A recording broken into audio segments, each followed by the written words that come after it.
From midnight demands to a daily stuffed animal inspection, insiders say Royal Lodge wasn't a home. It was a pressure chamber built on control, secrecy, and denial. Behind those gates, the routines were stricter, the expectations were harsher, and the secrets ran far deeper than anyone on the outside ever realized. And once former staff started talking, it became clear that the real story of this house is far stranger than the public ever imagined. If you're ready to go inside a world that was never meant to be seen, make sure you subscribe so you don't miss the rest of this story. Royal Lodge wasn't supposed to become a battlefield, but according to those who worked inside, that's exactly what it turned into. The moment you stepped through the doors, you could feel it. A house trying to preserve a lifestyle that no longer existed. Staff say he refused to leave, even after the king issued notice after notice, insisting he had every right to stay. And that's where the tension began, because the more pressure mounted from the outside, the stricter things became on the inside. Workers describe the atmosphere as an odd mix of faded luxury and rising panic. Rooms looked grand on the surface, but behind them was a man determined to hold on to a world slipping through his fingers. And while the public saw a quiet mansion, staff claimed the daily routine was anything but quiet. According to them, his expectations never changed. Even after his funding was cut, even after the royal machine moved on without him, he still lived by the rules he had known all his life, expecting everything to run exactly as before. But the real twist here is who tried to keep everything from falling apart. Insiders say Sarah stepped into that role, managing schedules, smoothing over tensions, and controlling the chaos before it spilled outside the gates. Some workers described her as the stabilizer of the house, while others say her presence added its own layer of pressure. And if you think that's strange, wait until you hear how their private rules clashed with the reality of the eviction battle.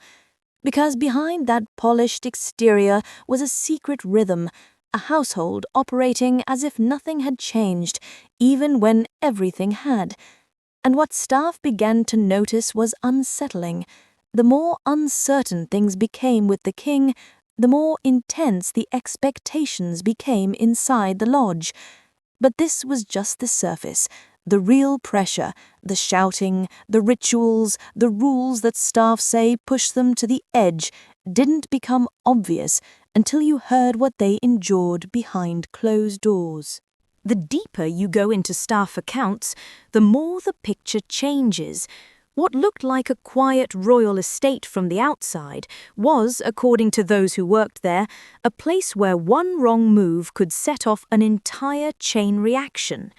Workers described the atmosphere as constantly shifting. Quickly became clear once you heard the stories of how quickly things could escalate.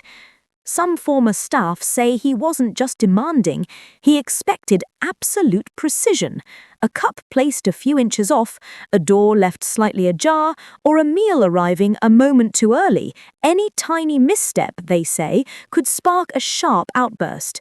One worker recalled moments where the tension was so thick that everyone avoided eye contact, hoping not to become the next target of frustration. That level of pressure wasn't accidental. According to multiple insiders, the entire household had developed its own system of hyper-awareness, where people learned to read the sound of his footsteps before entering a room. But the strangest part? That wasn't even the most unusual rule they had to follow. Because then there was the ritual, the one that staff still talk about to this day. It involved a collection of stuffed toys arranged in his room. Not tossed on a chair or stacked neatly, but placed in a very specific pattern that never changed. Every morning, workers had to recreate the exact layout, guided by a laminated instruction sheet that mapped out the precise order of each toy. If anything was out of line, even slightly, they say the reaction was immediate and intense. Some described it as surreal, others found it unsettling, but all of them agreed on one thing. The ritual symbolized how rigid the expectations inside that house truly were. And just when workers thought they understood the rules, another layer appeared. Sarah had her own standards, not the explosive kind, but rules centered around tone, timing, and loyalty. Staff say she expected replies the moment she asked for something, even if it meant late-night calls or sudden requests. One worker claimed that even the way you greeted her could determine how the rest of your shift went. Some saw her as trying to maintain control in a chaotic household. Others felt the rules only added more pressure to an already tense environment. But whichever version you heard, one thing became clear: nobody was allowed to slip up.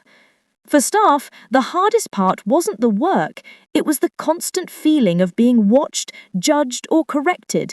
And while these stories sound intense, they were only the beginning, because the real shock came when workers started talking about what happened after the royal funding was cut, and how the household kept living as if nothing had changed at all. When royal funding stopped, most people assumed life inside Royal Lodge would change overnight, but according to those who worked there, it didn't, not even a little. Staff say the household continued running as if the money tap had never been turned off. Same routines, same expectations, same high-cost lifestyle. And that's where everything became even more bizarre, because the budget was shrinking, but the demands never did. Workers insist the household simply refused to acknowledge reality. The estate itself was expensive enough to maintain, even on a good day. According to staff, the monthly upkeep alone was staggering. Gardeners, cleaners, maintenance teams, never-ending repairs. Even without official duties, they claimed he expected the same level of attention and service he'd always had. One insider said the household operated like a fully staffed royal residence, even though it no longer had the financial backbone to support it. And yet no one dared suggest cutting back, because inside the lodge, appearances mattered more than practicality. But the spending didn't stop at staff. According to insiders, Sarah had her own lifestyle standards that continued uninterrupted. Workers say luxury food deliveries would still arrive, beauty treatments were still booked, and comforts were prioritized no matter how strained the finances became. If she wanted something restocked, she expected it immediately, even if it meant late-night orders or rushing staff into last-minute tasks. And if you think that sounds unsustainable, it gets even stranger when you hear what he demanded from the household. Multiple workers described the exact same pattern. Rooms heated to specific temperatures, staff kept on call at all hours, and a constant expectation of readiness. One person recalled being summoned late at night because the temperature in a room didn't feel right. Another said meals were sent back repeatedly until they were perfect, even if it meant remaking a dish several times. The strangest part? According to insiders, none of this changed after the funding cuts. If anything, the standards became even more rigid, as if maintaining the old routine was the only way to pretend nothing had been lost. And while the lifestyle stayed the same, the house itself was falling apart. Public reports pointed out that Royal Lodge needed massive repairs, a roof that could cost tens of £1,000,000, structural issues, and decades-old damage that had been ignored for years. Staff said it created a strange contrast, a household trying to preserve royal luxuries inside a building that was quietly crumbling around them. And that contrast didn't go unnoticed by the king, because insiders say the condition of the property became one of the biggest reasons behind the push to remove him from the estate. But here's where things get even more dramatic. The moment the eviction pressure increased, the atmosphere inside the house changed again. Staff say the tension multiplied, the rules grew stricter, and everyone could feel the stakes rising. The eviction wasn't just a legal issue, it became a psychological battle, one that would push the household into its most chaotic phase yet. When the king pushed for the move to Frogmore Cottage, the public saw headlines, but staff say the real explosion happened inside Royal Lodge. According to those who witnessed it up close, the moment eviction became a real possibility, everything shifted. They say he wasn't just resisting, he was furious. Insiders describe him digging in, insisting the long-term lease protected him from any attempt to remove him. And the more pressure mounted, the more rigid he became with the people around him. Workers recall a sudden rise in tension, as if the entire house was bracing for impact.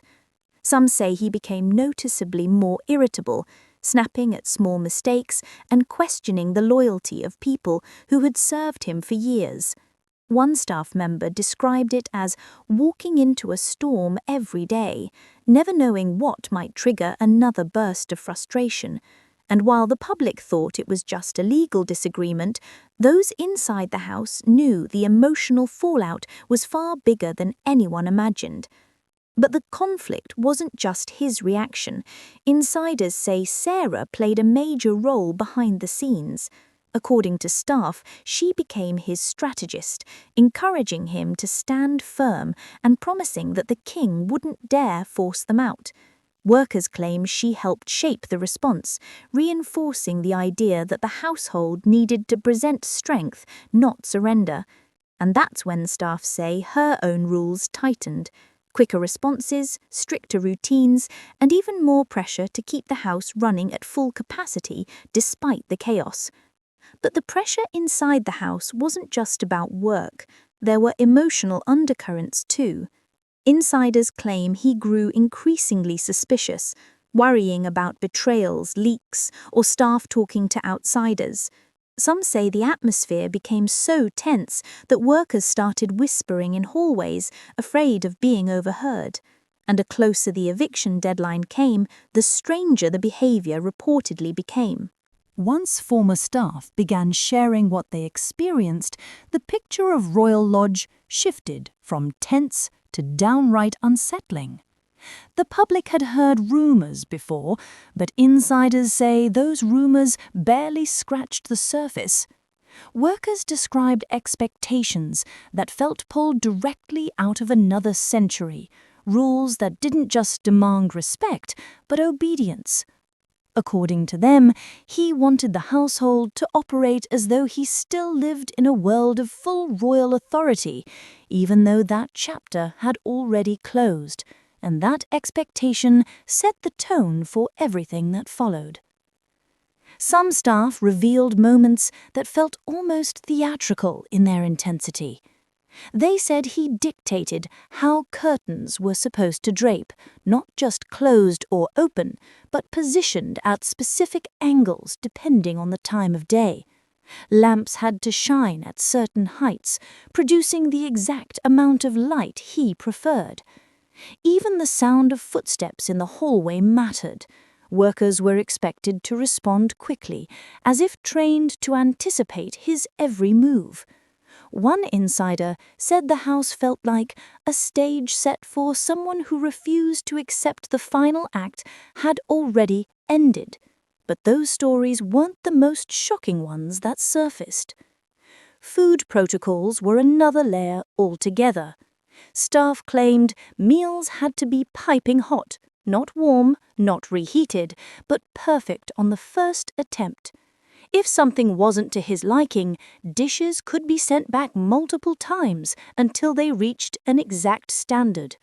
One worker remembered entire afternoons derailed because a single plate didn't feel right.